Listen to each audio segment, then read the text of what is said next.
33-10, the final score from Charlotte as the Dallas Cowboys dismantle the Carolina Panthers, their first win on the road in Carolina since 2012. It's been over 10 years since they've done this, and they did it in a big way.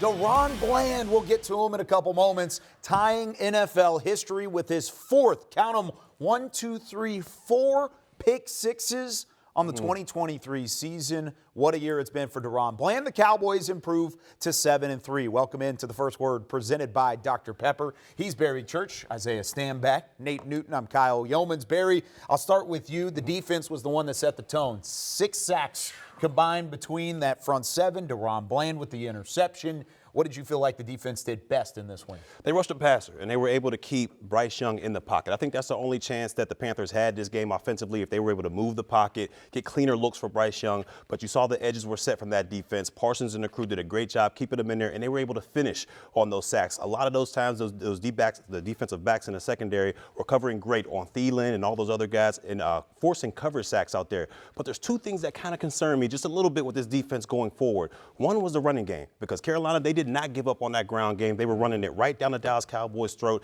and they were running it right at Marquise Bell. That's something that's going to be a little bit tricky going forward when you go against these physical teams. So they got to shore up out there, and then the coverage from Jordan Lewis in the slot. To me, it was a little shaky today. Thielen was able to shake up a little bit and get open for a couple first downs out there. So there's two things that are concerning from this defense, but overall, I think it was a good performance defensively. Yeah, those are good concerns to have because they gave up 4.8 yards per carry, something that we've seen before that they corrected. Now it's kind of reared its ugly head. But overall, they did a good job. I mean, these guys held these guys at 33% on third down conversion. They went ahead and had 7 sacks. You talked about the pressure that they were able to elicit on them. Micah Parsons went absolutely ham. He was a little hushed last week, a little angry. We talked about how we didn't like how he responded, but we liked the fact that he's a competitor and he was angry about his performance. Came back and made sure everybody remembered exactly who he was today. Oh, yeah, he got a little crossover he liked to do. They put him over the center. He crossed him over, take him straight to the quarterback. A few times he beat the ball back there, so luckily it was a penalty in favor of them because their quarterback would have got crushed. Bryce Young, I love you. I think you're a good player. They need to run the ball a little bit more, but it's about the Dallas Cowboys defense. They put pressure on him. They bottled him up. They kept him in there, like you said, Church. The coverage was tremendous on that back end. And I know we're going to get to the man in a minute. Oh, yeah, let's get to him here in a couple seconds. Even with the average per rush that Dallas allowed, which was significant throughout, they only allowed 187 total yards, kept both of their running backs under 100 yards, kept Adam Thielen under 100 yards. It's still the only team in the NFL that has not allowed a 100-yard rusher or a 100-yard receiver at any point this season. So with that being said, I mean, it's a team effort, but we've got to hone in on what Daron Bland's doing. Man. It's historic what Bland has put on the table this year. 6 interceptions, 11 in his first 2 seasons. Unheard of. As a 5th-round pick, it's unbelievable. It's unbelievable, and I don't think people understand how hard it is to transition from the nickel cornerback to the outside cornerback, and he's done a phenomenal job at doing that. Nickel cornerback, you got to worry about a lot of things. The running game, blitzing, being able to set edges. They moved him on the outside where there's a little bit more space and it's one-on-one with receivers, and he's able to handle his business like none other. The interception he had today was remarkable. Your outside leverage, the receiver is running away from you. He was able to cut off the receiver, cut off the pass, pick it, do a tumble, get up and still get to the end zone. This guy is playing remarkable football for a 5th-round draft pick, 1st-round draft pick. It doesn't matter. This guy is playing one of the best, being one of the best corners in the National Football League right now. I'm glad you put an emphasis on regardless of where he was drafted. This dude is absolutely balling out. He is an NFL player, 11 interceptions in 2 years. Let's think about this. Go back to last season. He was thrown into the fire when Jay Lou got injured, right? He was a 4th man up. All of a sudden, Jay Lou goes out. He steps up, 5 interceptions, Johnny on the spot, didn't play in the first 10 games. Ooh, okay, balled out. Okay, maybe it was just a thing, right? Maybe it just happened. Nah, he brings it back this year. Now all of a sudden, who goes down? Trayvon Diggs goes down. He steps in the fold again. One more time, Johnny on the spot. Not only 1 interception, not 2, not 3, not 4, not 5, 6 interceptions, 4 of which he may pay for a plus 6 points on the board. This dude is an absolute beast. You just laid out that play that he made. Understand this. When teams are afraid of you, they will run away from you. That's exactly what they did. He had outside leverage. They ran away from him. They said, you know what? We're going to play a game of tag, and we're going to make sure we have a head start. He was able to close a 2-yard gap as a defensive back and make the quarterback pay. That's absolutely insane. This dude is balling out. I wish you had Trayvon Diggs out there because now, guess what? You have another ball hawk on this team. This is first word. Yeah, this is first word. He gave you the first and the second. I'm just saying ditto to whatever they just said about that. There ain't nothing more I can add. Well, this dude is a Pro Bowler, all pro. And what, with 10 games in? Yeah.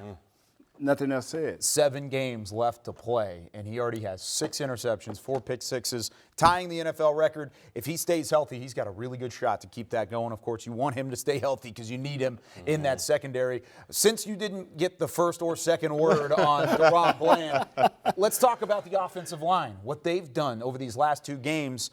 I mean, the running game is back. The running game looks like it is effective again. Plus, they haven't allowed a sack over either one of these last 2 games against decent front sevens from 2 maybe under-average teams. But with that being said, the defensive front has been the strengths of the Giants and the Panthers. Yeah, 24 carries, 110 yards, 4.6 average. That's good. We got Tony Pollard cooking. We got Rico Dotto cooking. We got, I think, a little bit of Lipkin in there blocking. Yeah. So the line is blocking better. You see right now it's still going to be a struggle, but they're working together. We're seeing Tyron Smith playing better, but playing great. And we see my man, what's my right tackle? Terrence Steele. Terrence Steele is playing much better. I mean, 2 guys on one play. Yes, his technique is getting better and better. So as long as we're doing that right there, we should be okay. Yeah, I think these guys are doing a relatively good job. This offensive line is out, obviously taking care of business. The one sore spot that I still have is Tony Pollard, the underutilization of Tony Pollard. You're giving this man $10.1 million this year. Use him, okay? Check aside. This dude is an absolute walking playmaker, as my boy BC would say. Get him the rock. He's averaging 18 touches per game through this season. He only had, 17 touches today. Get the ball in his hands some more. He averaged 4.6 yards, I think, 5.1 yards per carry today. That was way more than he's been having. I think he was sitting at about 3.8 going into this game. He needs more touches. He can make more plays. You saw the reaction of Coach McCarthy when he had that big run. He said, wow, yeah, that's what he's capable of. Give him the rock. Yeah, he was running angry. He was running angry on that touchdown. He was tired of not getting the rock, so he was able to kind of lower the wood on Xavier Woods out there. But when you talk about that offensive line, they're playing as a unit right now. I mean, they're gelling. Tyron Smith taking breaks during the week. It looks like it's playing fruition out there because that guy has taken it all the way back to 2011. But I'm going to give it to my man Nate Newton to talk about this offensive line because he's a specialist when it comes to this. Now, I just want to – Tony Pollard is being used, I think, correctly now. Okay. When they're using him, it's to the outside. You saw him throwing some passes. It's all right if he touch it 12 or 13 times, as long as we win in the games, because we got Seattle coming down the road. We got Philadelphia coming down the road, and we got to make sure that he's in a rhythm. Yeah. And we may have to feed him more than we want to. So be patient. I'm with you. Yeah, be patient. This might be one of those later season things where you're trying to push him down the road and make sure the legs are fresh as we go along. That makes sense, but at the same time, you want to see them continue to run the ball effectively, and they did that. And they protect for Dak Prescott as well. The stats aren't going to jump off the page from a win like this. Dak Prescott finished with 189 yards through the air, but he did have 2 touchdowns, did not throw an interception, did not have a receiver over 42 yards. That was Brandon Cooks, but they did have 7 different players that had at least 10 receiving yards. So they spread the love around. You see the total team stats. Looks pretty good whenever you have a 33-10 final scores. The Cowboys get the job done against the Carolina Panthers. We have more post-game reaction coming from this Week 11 win. Cowboys game night, Cowboys OT coming up soon on DallasCowboys.com. But that does it for us on The First Word, presented by Dr. Pepper. Good job, y'all. Good job. Great job. Slap hands.